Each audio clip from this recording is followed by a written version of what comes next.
The posterior chain advanced floor or bed sequence number 1. I recommend doing a posterior chain sequence at least twice a day, and you can alternate between this and sequence 2. Begin by taking some nice, gentle, deep breaths, then bringing your knee up to your chest. And as you're holding it, push gently into your hands for 5 seconds. Relax. Pull back a little bit further. And then you will repeat this 3 to 4 times.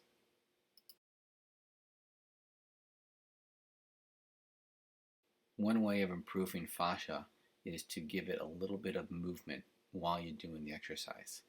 That's why you give yourself a little bit of pressure into the hands, not too hard. And then you relax, then bring the knee a bit closer to your chest.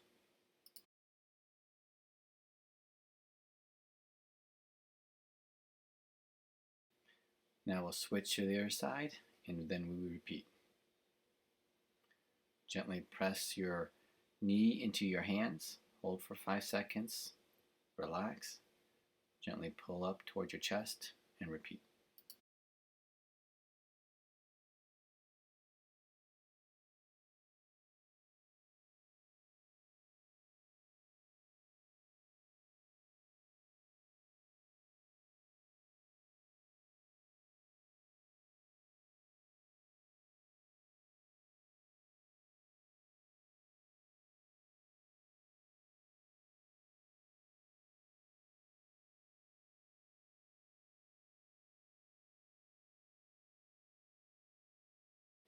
Now put your arms to your side, take your left leg, cross it over your right leg, reach as far as you can. Try to keep your arms as close to the floor as possible.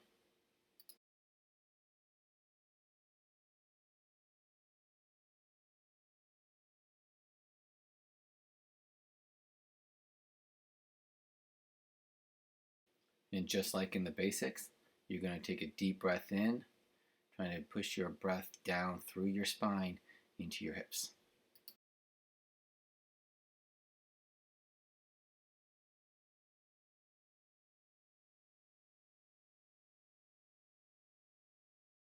Now switch. Remember, keep your arms as close to the floor as possible. Take some nice deep breaths in. Try to get your spine moving all the way down through your hips.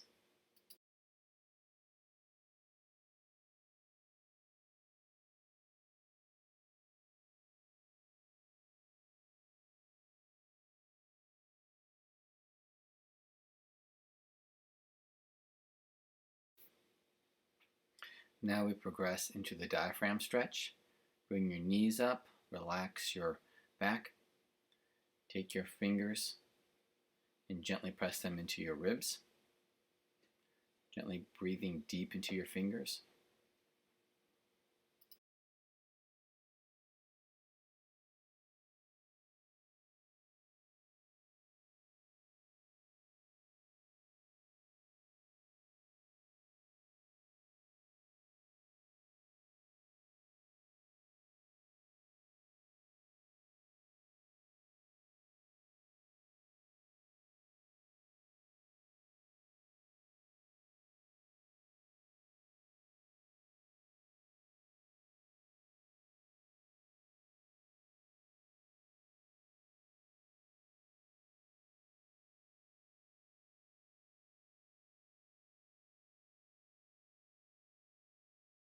Now do some lumbar flattening.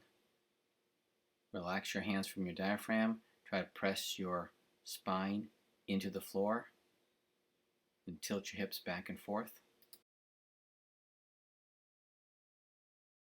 In my instructional videos, as well as my core fitness section, I teach you how to do lumbar flattening and pelvic tilting.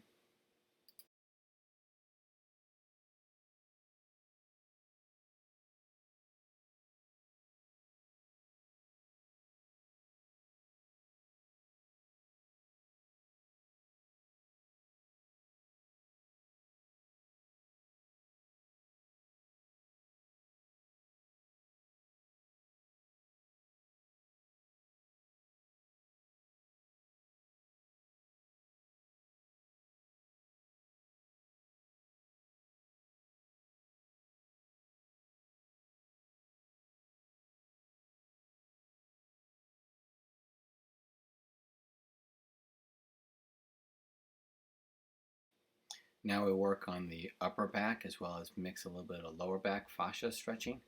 Raise the arms overhead, get them as close to the floor as possible. Try to bring them down to your side, and then we repeat. Go as high as you can, do the best that you can, and as you're progressing, you will notice that your range of motion will improve.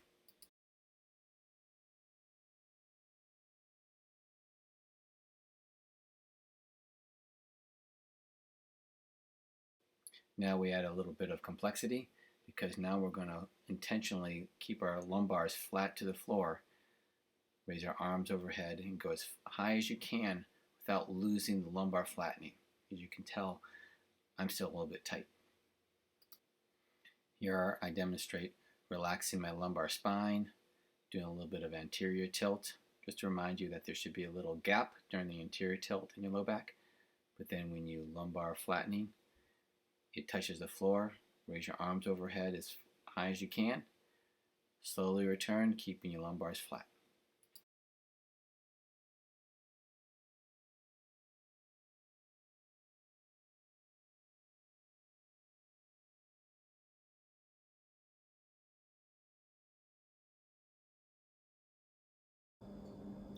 Now we roll onto our right side, dropping our left leg behind us, putting our left arm overhead, giving a good stretch down the left lateral side of our body.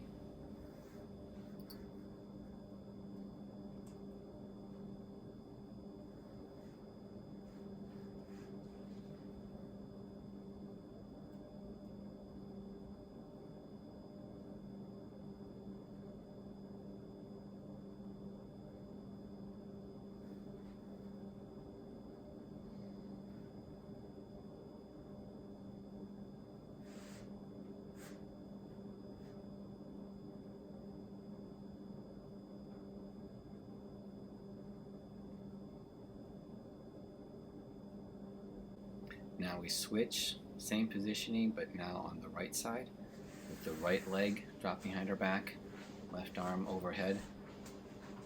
Throughout all this, take some nice deep breaths in and out, allowing breathing to be a good mobilizer, helping to stretch out and move the fascia.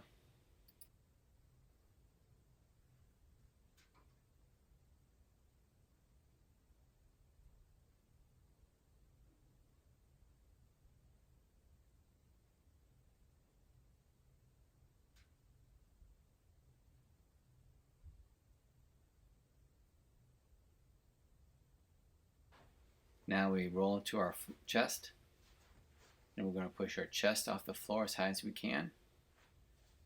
If you go a little bit higher, that'd be good, but go as high as you can. And our goal is to try to get our hips to be as close to the floor as possible.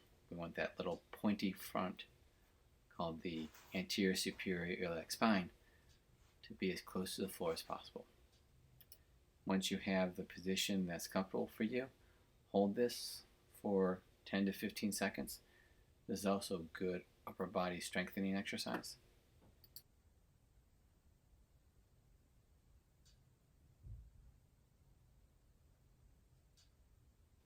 Now you're going to bend your head forward and backwards. This helps to elongate and shorten the posterior chain fascia, which is sort of like flossing the fascia.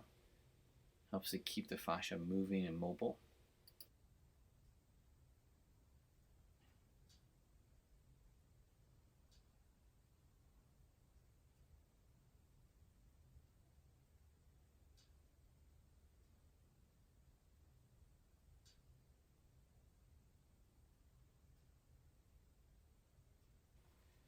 Now we move into some upper body twists. Look one way, look the other. Repeat this 10 to 15 times.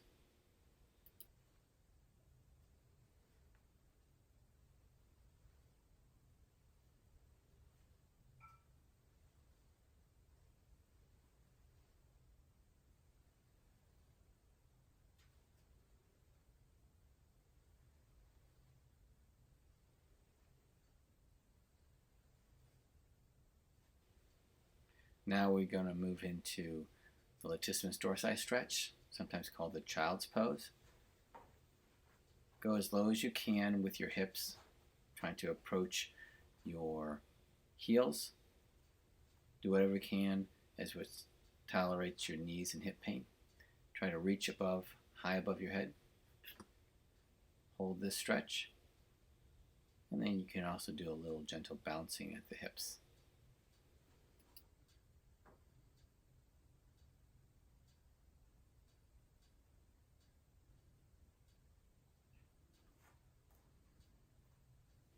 As well as some head raises to continue working on the posterior chain mobility.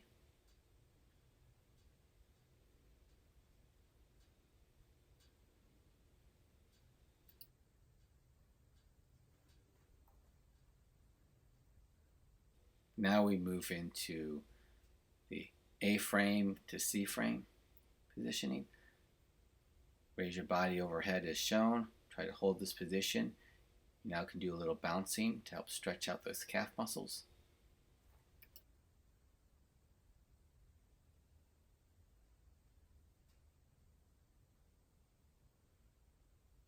Now move into the cobra or the C shape. Nice arch in your back. Return to the A, C, A. If you can avoid touching the hips to the ground, this forces more work on your core as well as your upper back, and a good way of improving your shoulder, core, leg coordination.